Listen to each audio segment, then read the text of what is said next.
13. Before we start here, I just want to ask a quick rhetorical question. Regardless of which version of the game you bought last night, which story did you start out with? Are you Team Fennekin, Team Chespin, or Team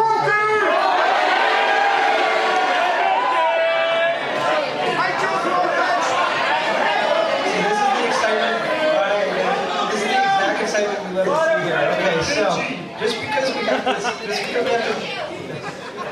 calm down. I know we're all excited.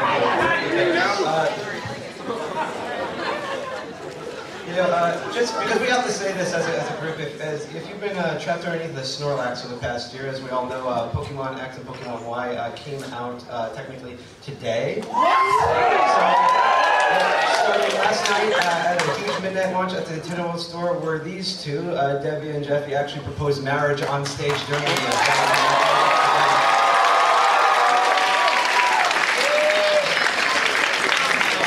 That was released at the Nintendo World Store, but it was also released midnight in various video game retailer stores, not only nationwide, but for the first time in the franchise history, worldwide. All the communities listed here, because we love the excitement. That's the same way we felt when we heard the game was announced. So all the communities with all of our logos here, as well as these community leaders here, including myself. We thought we would put an interesting presentation on for you to explain not only how the Pokemon franchise has evolved Nintendo hardware, but how it's shaped video game communities, past, present, and future for 17 years. But before we begin, we would like to introduce ourselves, our group, and what we do, starting with myself. My name is Jordan White. I am the founder and organizer of Street Pass NYC. I run one of the biggest Nintendo 3DS fan clubs with a very talented team of Nintendo super fans. If my staff's out there, please make some noise. And when I'm not dressing up as crazy Nintendo characters, I plan the events, locations, and times where we get to meet up, exchange Street Pass data, play video games, and have tons and tons of fun. Hello, everyone. My name is Jeffrey Pappenberg. I'm currently a student at Hunter College, and I am the ambassador at Street Pass NYC. I am also one of the resident Pokemon experts, which is why I was chosen for this panel. I'm one of the founding members of Street Pass NYC, and I'm also a member of every group represented here on the panel. The past couple days I've been cosplaying the male trainer from Pokemon X and Y. You might have seen me. Tomorrow I will be Phoenix Wright, and my favorite Pokemon is now Ponage, because I totally had that idea first. You're welcome. Hi everybody, I'm Debbie Bluesband. I'm co-founder and senior event organizer at Street Pass Long Island. Yes, that's everybody. Also the author of the Glux blog. That's my personal Nintendo gamer blog. That's gluxbox.wordpress.com if you are interested. I also work professionally as a graphic designer and a social media marketing professional. Hi everybody, I'm Jeff Weinstein, co-founder and senior event organizer at Street Pass Long Island. I started playing NES in 1986 when I was age 7, and that's the same year that NES launched in the United States, and I was also diagnosed with lazy eye that year. I played games like Zelda and Metroid for hours every day, and I wound up curing my condition in 6 months instead of the 15 months that my doctors originally predicted. True story. I've been a fan ever since, and I started the organization with my fiance, Debbie, in order to pay it forward and say thanks to Nintendo.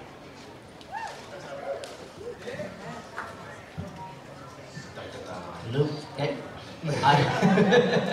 I'm Matt Rodriguez. I'm the chief organizer and founder of Pokemon DS Meetup Group NYC. Yes, Pokemon DS Meetup Group. I mean, I'm pretty much a standard kind of guy. I have a full-time job, 40 hours a week, but I've been playing Pokemon since I was born, and I still love it to this very day. And Team Fennekin.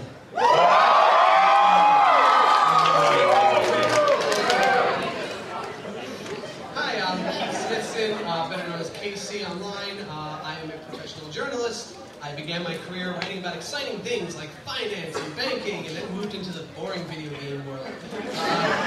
I've written for a website called mygamer.com. I eventually co-founded my own Pokemon podcasting website, the Pal Tribune.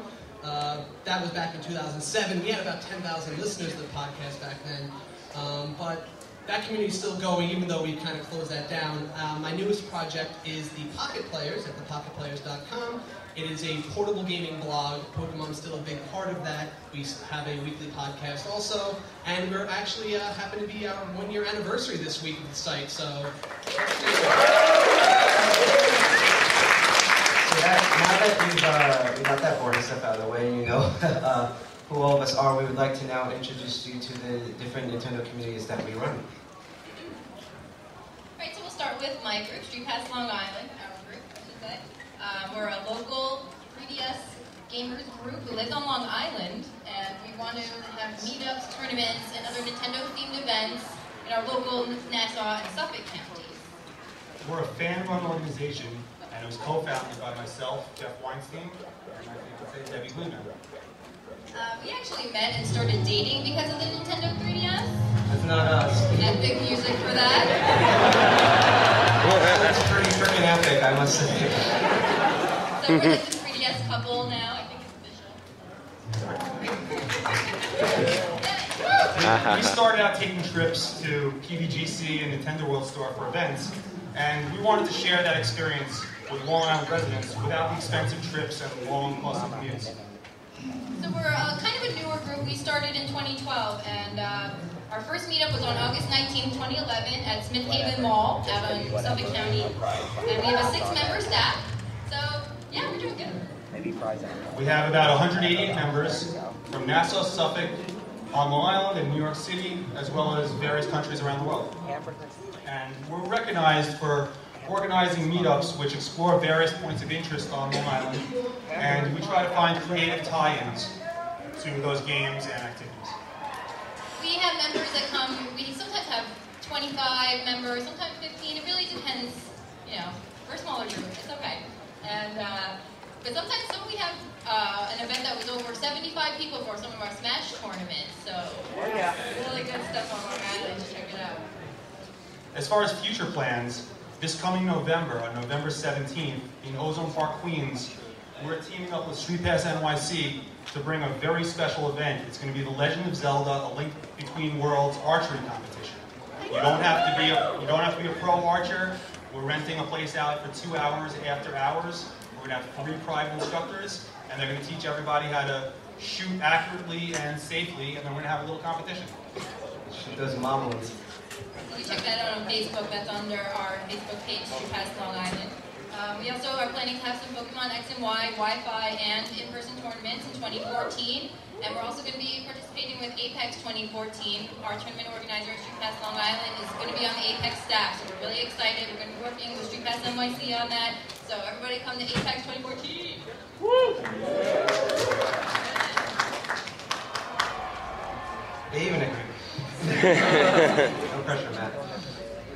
So, the Pokemon DS Meetup Group NYC was founded in March 2011. You know, first thing to note is that we're not actually an official sanctioned Pokemon League, but we do partner with another Pokemon League. It kind of gives us the flexibility to run interesting events. Like, I don't know how many of you have played Pokemon Conquest. That game, we were actually able to run a tournament on Pokemon Conquest, and you know, we promote. Yes, he won the tournament, so he's amazing. Yeah, you know, we can do other things like Pokedex 3D Pro. You know, we always did the Fun Fest. So, whereas a normal Pokemon League is very much into competitive battling, we like to do a lot of casual stuff and some battling on the side. Our next event will be on October 20th in the Rockefeller Center atrium. You know, we'll all have Pokemon X and Y for about a week up to that point, so I'm guessing we'll collect some O-Powers, send them out, have some fun with that, and hope to see most of you there.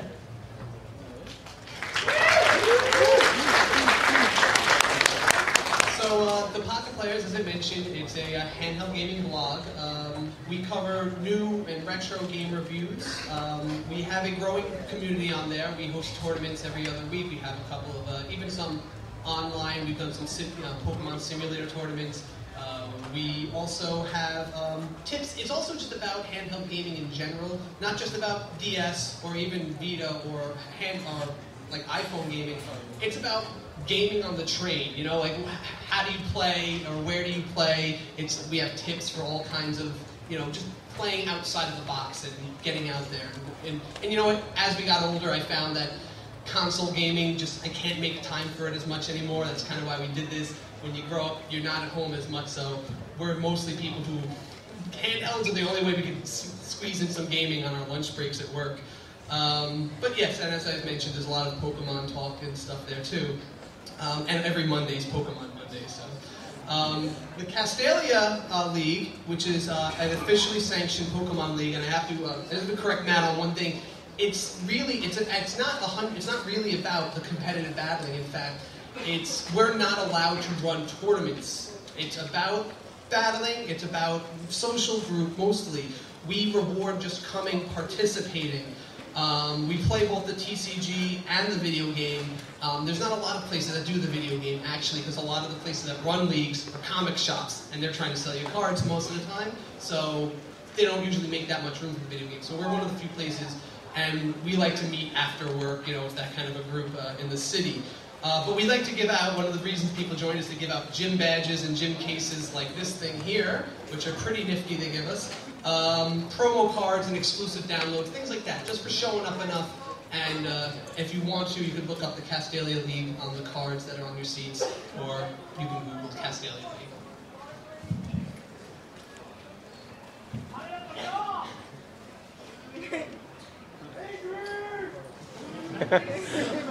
Clean mixture. There are many ways that we could tell you what Street Pass NYC is all about, but we thought you might like to hear it directly from Nintendo. You see, Nintendo actually made a video of one of our meets, our first meet in fact, in April of 2011. Please take a look.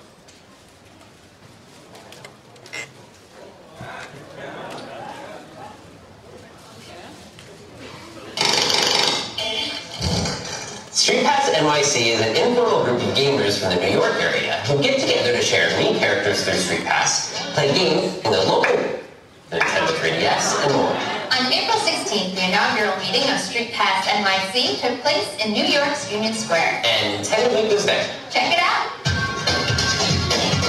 Hello, my name is Jordan White, and I am the founder of the Street Pass New York City group. What I'd like to have is people to play games against each other, talk to each other, take 3D photos, and in general, get to know each other a little bit better and have fun. I'm John from New York City, and I'm here to meet people and get some Street Pass hits. I came here with 10, and I have about 40 now, so it's worked. So when I came here, I had about like 3 meets, and now I have like 43. Street Pass is really flexible. You can use it passively, just sort of walk around and see what happens, or you can meet up with people, be like, oh, my Street Fighter team just beat up your Street Fighter team. I'm here in the Street Pass event, me and Square with my boyfriend. It's a social event because you help each other in the gaming community. You can actually go out, breathe some fresh air, and socialize. Like Find Me a lot, it's kind of like this RPG, only instead of like grinding to get experience, you have to go out with your Street Pass. Shooting the bosses to collect your hats, leveling up the characters that you've played with before. It's something I look forward to doing every day. But it's just the coolest way to meet, you know, people that love video games like me.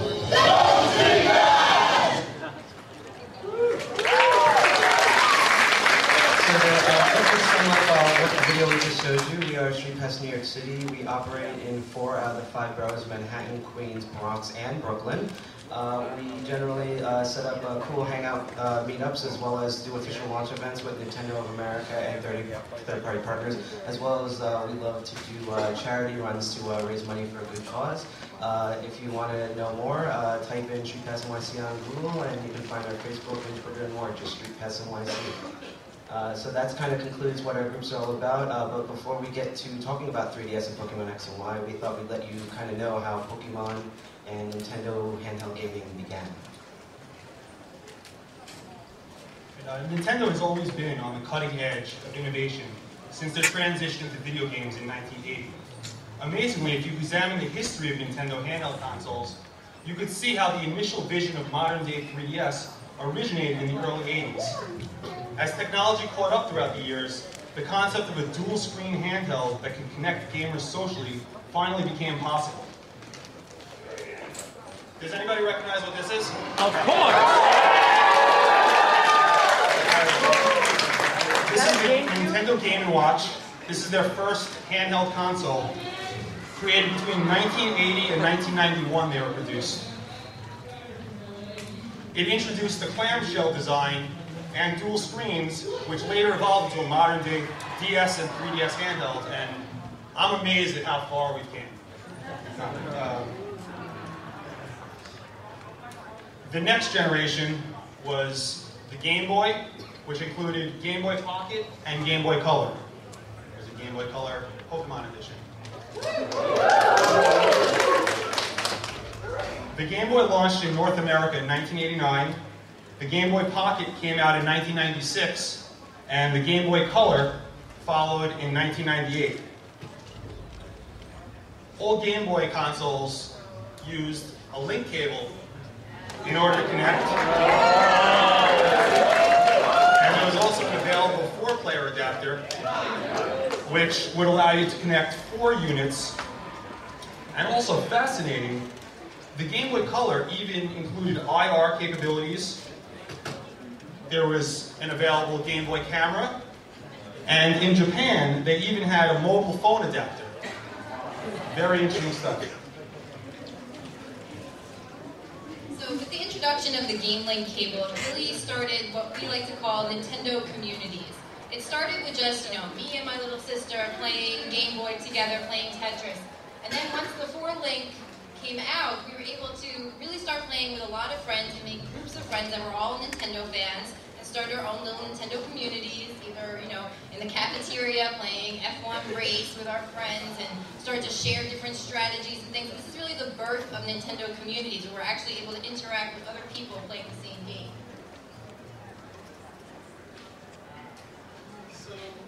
So the link cable, that was really kind of the inspiration that brought Pokemon into reality. It wouldn't have been possible without something like that. And Satoshi Tajiri always imagined the Pokemon crossing across those link cables back and forth as like one of his sparks. But if you look at Pokemon in general, especially in the early days, it is the blueprint for making a gaming community. It's one of the first games that was ever designed from the ground up for that purpose, and even an early MMO, if you want to think about it like that. So in early 1996, Pokemon Red and Blue hits, and it does okay, actually. It wasn't until there was the hidden Mew in the games. A programmer by the name of Shigeki Morimoto actually programmed it in there to no one else's knowledge, and when it was revealed, they turned it into an event, and it exploded. People now, you have a commodity. It's one thing to have the ability to trade back and forth, which was pretty genius, but it's the fact that now there's something I can have that, you can't get, because I was one of the only people who went to the Pokemon Center, and I can not only show it off, I can battle you with it, and maybe it's a commodity for trading. That idea of commodity is really the backbone of something social, especially when there's trading involved. And just the importance of rarity and the mystique of it drove Pokemon from an okay game to phenomenon.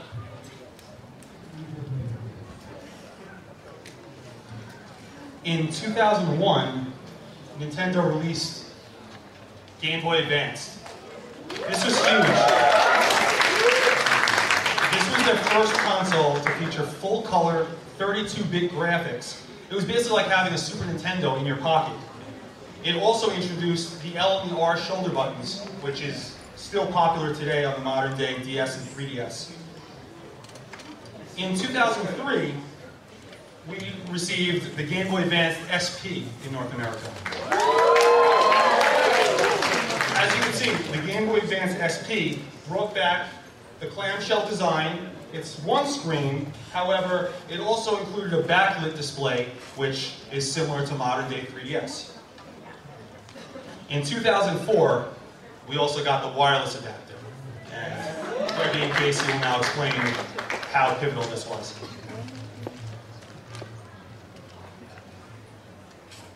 So now with the wireless adapter, we're able to now connect wirelessly with our GBAs. So now we don't have to worry about the link cables anymore. Those were really in the way, and so this really helped with the Nintendo communities to grow and gain popularity. And every single game seems to start coming out with a multiplayer option or a multiplayer title, such as Legend of Zelda 4 Swords Adventures, which I think of it as a way that communities continue to grow. Other people think of it as a friendship ender. It's really up to you how you want to interpret the game. But we were able to either connect wirelessly or put your GBAs together and watch on the big screen on the Game Link cable for that. So it really helped us to grow our Nintendo communities. And then with publications like Nintendo Power, really getting people talking about Nintendo games and increasing the exclusivity. I know this cheat code, you don't know this cheat code, and people are talking and growing those communities even further.